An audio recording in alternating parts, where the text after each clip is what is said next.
میں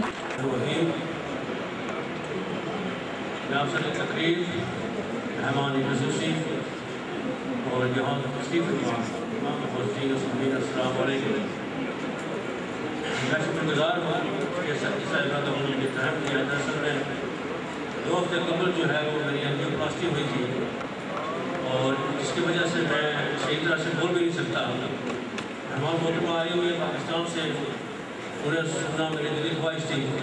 اور بھی یہاں پر اہم فیسلٹیز موجود ہیں, میں ان کے نقطہ نظر کو سننا چاہتا تھا, لیکن مجبوری ہے, میں اتنی دیر بیٹھ بھی نہیں سکتا ہوں, اپنی پنڈی پہنچنا ہے. اس سے پہلے کہ میں یہ جو آنے والے مقررین کے لیے ایک مثال پیش کرنا چاہوں گا. ہم ابھی بہت چھوٹے تھے. برطانیہ میں مارگریٹ تھیچر کی حکومت تھی.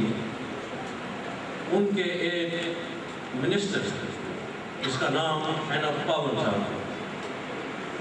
اس نے کہا کہ برطانیہ میں رہنے والے جتنے بھی ایکسپیٹریٹس ہیں ان کو 1000 پاؤنڈ پر ہیڈ دے کر اس ملک سے نکال دیا جائے, ورنہ یہاں بلڈ آف سی کا نظارہ سب کو دیکھنا پڑے گا. نے کھڑے ہو کر کہا, You are a bloody dog. You are a bloody dog. کہ تم ایک کتا ہو. اس آدمی نے بات سنی, اس منسٹر نے جو سٹنگ منسٹر تھا, اور کانفرنس ختم ہونے کے بعد اس نے اس کا ہاتھ پکڑا اور اس نے کہا, My friend, let us have a cup of tea and we will have a chat over a cup of tea. اور جب وہ وہاں گئے تو اس نے کہا, I can prove that I am your friend, not a dog. اور پھر اس نے مثالیں دے کر ثابت کیا کہ وہ کتا نہیں ہے, اسی کی طرح ایک انسان ہے. تو میں سمجھتا ہوں اسی طرح کے اور بھی بے شمار مثالیں ہیں. ہمیں ایک دوسرے کی بات جو ہے وہ تحمل مزاجی سے سننی چاہیے. وہی قومیں ترقی کرتی ہیں جو اپنا نقطہ نظر جہاں بیان کرنا اپنا حق سمجھتی ہے, وہاں دوسرے کا سخت سے سخت نقطہ سننا بھی ان کا حق تصور کرتی ہے. کہ کیا انسان کو اس کا جو بنیادی حق ہے وہ ملتا ہے؟ اور یہ سوال ہمارے لیے بھی اتنا ہی اہم ہے یہاں آزاد کشمیر میں جتنا بھارتی مقبوضہ کشمیر والوں کے لیے ہے. یہ الگ بات ہے کہ وہاں پر جو ہے وہ خون خرابہ ہے, تو یہاں پر اور طرح کی ابیوزز ہیں. میں بے شمار مثالیں آپ کو دے سکتا ہوں. میں آپ سے پوچھ سکتا ہوں کہ جناب ملک صاحب, کیا ڈی ایچ کے کوٹلی میں ان لوگوں میں سے اگر کوئی عام آدمی چلا جائے تو اس کا علاج ہوتا ہے؟ سردار عبدالقیوم صاحب, جن کے ساتھ میری عقیدت کا یہ حال ہے کہ جب مجھے موقع ملتا ہے میں جاتا ہوں, ان کے پاس بیٹھتا ہوں, ان سے سیکھتا ہوں.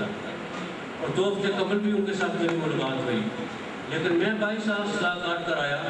مجھے اس ریاست سے کوئی مفت علاج دستیاب نہیں, لیکن سردار قیوم صاحب وہی بیماری جو ان کو ہے مجھے ہے, ان کا علاج وہی میں ہوتا ہے اور مجھے کوٹلی میں گولی نہیں ملتی ہے. ملک صاحب, اس کی کیا وجہ ہے؟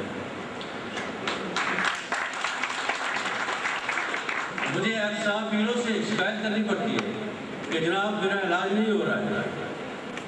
مجھے احتساب بیرو میں جانے کی کیوں ضرورت محسوس ہوئی؟ ایسا تو کیوں ہو رہا ہے؟ اس لیے کہ یہاں انسانی حقوق جو پامالی ہو رہی ہے. یہاں مجھے آپ بتائیں کہ محکمہ مال میں کیا لوگوں کی زمینیں اپنی ہیں, ان کو کوئی اپنا ریکارڈ ملتا ہے بغیر پیسوں کے؟ کیا رشوت کے بغیر جو ہے ہمارے کنار کوئی کام کرتے ہیں؟ ہندوستان میں تو ہم کہتے ہیں ٹھیک ہے وہ وہاں کافی بیٹھے ہوئے ہیں, لیکن یہاں تو ہمارے ساتھ مسلمان بھائی ہیں. کیا وجہ ہے؟ یہ ایبیوزز کیوں ہو رہے ہیں؟ ایجوکیشن میں کیا منسٹر صاحب کی سفارش کے بغیر کوئی چپراسی بچی ہو سکتا ہے؟ کیا یہ ہیومن رائٹس ایبیوزز نہیں ہے؟ تو میرا بیسیکلی کہنے کا مطلب یہ ہے کہ جو ہیومن رائٹس ایبیوزز ہیں یہ صرف جو ہے فوجوں کے درمیان لڑائی جھگڑا یا جو لوگ طاقت کے ذریعے یا جہاد کرنا چاہتے ہیں تو اس دوران جو کارروائیاں ہوتی ہیں صرف ان کو ہیومن رائٹس ایبیوزز نہیں کہتے ہیں. ہمارا فرض جو ہے وہ بہت ساری چیزوں کا تقاضا کرتا ہے. اور جہاں تک آزادی کشمیر کی بات ہے, چونکہ یہ پیس کانفرنس ہے, اور اگر کشمیر کے اندر پیس جو ہے اس کو لانا ہے، تو میرے لیے جو ہے تجویز وہ یہ ہے، ابھی تک اس کے لیے کسی نے کوئی خاص تجویز نہیں دی ہے۔ ماسک قرآنی والے سے جو میاں نجیب صاحب نے بات کی، میں سمجھتا ہوں کہ یہاں کشمیر میں جو پیس ہے وہ اس کو اس کے کانٹیکسٹ میں دیکھنے کی ضرورت ہے، اور وہ یہ ہے کہ کشمیر وہ سارا کشمیر 84,777 مربع میل والا کشمیر جو ہے، جب وہاں سے غیر ملکی افواج کا انقلاب نہیں ہوگا اس وقت کشمیر جو ہے وہ کشمیر کو آزاد سفر نہیں کیا جا سکتا۔ اس کے بعد ہم کیا فیصلہ کرتے ہیں یہ بات کی بات ہے۔ تو یہ ہے میرے سامنے، میرے نزدیک جو ہے یہ سجیشن ہے کہ پورے کے پورے کشمیر سے جو ہے وہ غیر ملکی افواج پاکستانی ہمارے بھائی ہیں، ہم ان کے وقار، ہم ان کے مستقبل کے لیے میں اتنی قربانی دے سکتا ہوں جتنی کشمیر کے لیے دی ہے، لیکن میں یہ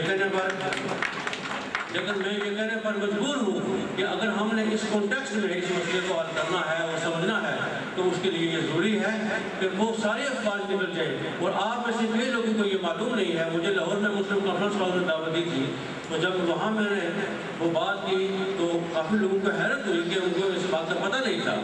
آپ بہت سارا جو ہمارے پاکستان کی حکومتیں ہیں یا کشمیر کی حکومتیں ہیں وہ کہتی ہیں کہ اقوام متحدہ کی قراردادوں کے مطابق جو مسئلہ کشمیر کا حل ہونا چاہیے، تو پہلی بات تو یہ ہے کہ اقوام متحدہ کی قراردادوں کے مطابق کشمیریوں کی مرضی وہاں شامل نہیں ہے، اس میں کنڈیشنل ہے۔ دوسری بات جو ہے وہ یہ ہے کہ اقوام متحدہ کی جو قراردادیں ہیں وہ یہ کہتی ہیں کہ India Pakistan must withdraw the whole of its troops and India should withdraw bulk of its forces۔ India اپنی کچھ فوج نکالے گا، پاکستان اپنی پوری فوج نکالے گا، پھر وہاں رائے ہوگی۔ تو مجھے یہ بتائیے کہ کامن سینس رکھنے والوں کہ یہ قرارداد کس کے خلاف ہے؟ پاکستان کے خلاف ہے؟ پاکستان کہتا ہے کہ یہ بہت اچھی قرارداد ہے، میرا خیال ہے ان کو پتہ ہی نہیں ہے کہ ہندوؤں کو ان پہ لکھا کیا ہے۔ تو یہ چیزیں جو ہیں یہ سمجھنے کی ضرورت ہے۔ تو اس طرح کی جو کانفرنس ہوتی ہے اس میں اس طرح کی جو ہسٹوریکل بات ہے وہ بڑے اچھے انداز سے سمجھنے اور سننے کی ضرورت ہوتی ہے۔ ان کا کاز کیا ہے؟ تو انہوں نے ایک میاں بیوی سے لے کر جو صاحب اقتدار ہیں ان تک انہوں نے انٹروڈیوس کیے، تو وہاں سب نے یہ بتایا کہ سب سے بڑا مسئلہ جو ہے وہ لسننگ ہے، کہ ہم ایک دوسرے کو سنتے نہیں ہیں، ہم اپنے ویوز جو ہیں وہ ایک دوسرے پر ٹوستے ہیں، اور یہی بات گھر میں ہوتی ہے، میاں بیوی جو کرتے ہیں طلاق ہو جاتی ہے۔ جو انسٹیٹیوٹ ہے وہ اسی طریقے سے نہیں کیا گیا ہے۔ تو میں اپیل کروں گا کہ ہم مسلمان ہیں تو ہمیں جو ہے نا وہ سب سے پہلے جو ہے وہ دیانتداری کو سامنے رکھ کر جو ہے وہ ہر کام کرنا چاہیے۔ تو میں سمجھتا ہوں کہ جہاں پوری طرح سے جو صاحب اقتدار تھے انہوں نے کوئی دیانتداری سے کام نہیں لیا ہے۔ دوسری بات جو ہے وہ کوئی منگل ڈیم والی بات، تو میں ایک ہی مثال دوں گا اس حوالے سے کہ کہا گیا تھا کہ منگلا والوں کو جو وہاں کے جو متاثرین ہیں ان کو بجلی مفت ملے گی، لیکن حقیقت جو ہے وہ یہ ہے کہ ہماری محمد صاحبہ کہ ہماری جو بجلی ہے وہ یہاں پر کوئی 10 گنا جو ہے زیادہ مہنگی ہے، اور آگے جا کے بھی بہت زیادہ ہے۔ تو اس لیے میں سمجھتا ہوں کہ یہ بھی مسئلہ جو ہے وہ قابل توجہ ہے۔ گلگت بلتستان کے حوالے سے میں یہ کہوں گا کہ پاکستان اور آزاد کشمیر کی حکومتوں نے صحیح طرح سے جو ہے اس مسئلے کو نہیں لیا ہے۔ یہ میں سمجھتا ہوں کہ وہاں جو بینر لکھا ہوا ہے کہ شام انڈین ڈیموکریسی، میں سمجھتا ہوں کہ یہ ہمارے لیے بھی شرمندگی کا باعث ہے کہ گلگت بلتستان کو ہم نے کرپل کیا، آزاد کشمیر کو کرپٹ کر دیا اور پاکستان کو ڈسٹیبلائز کر دیا۔ اس لیے اب جو ہے گلگت بلتستان اور آزاد کشمیر اگر دونوں ان کا ایک جوائنٹ سیٹ اپ ہوتا تو یہ قوت ہماری ہوتی، اور بھارتی مقبوضہ کشمیر والے جو ہیں ان کی آزادی کے لیے ہم اس قوت کو استعمال کر سکتے ہیں، لیکن ہم نے گلگت بلتستان کو کرپل کر کے آزاد کشمیر کو کرپٹ کر کے کیا کیا کہ اپنے آپ کو کمزور کیا۔ تو یہ جو مسئلہ ہے اسے بھی میں سمجھتا ہوں کہ ہمیں جو اپنے وہ ایک مونوٹونس جو ہے اور اسٹیریوٹیپیکل جو پوائنٹس آف ویو ہے اس سے ہٹ کر جو ہے وہ سوچنا چاہیے، اور یہ کشمیر میں پوری طرح انوالو کرنا ہے۔ تو آپ جو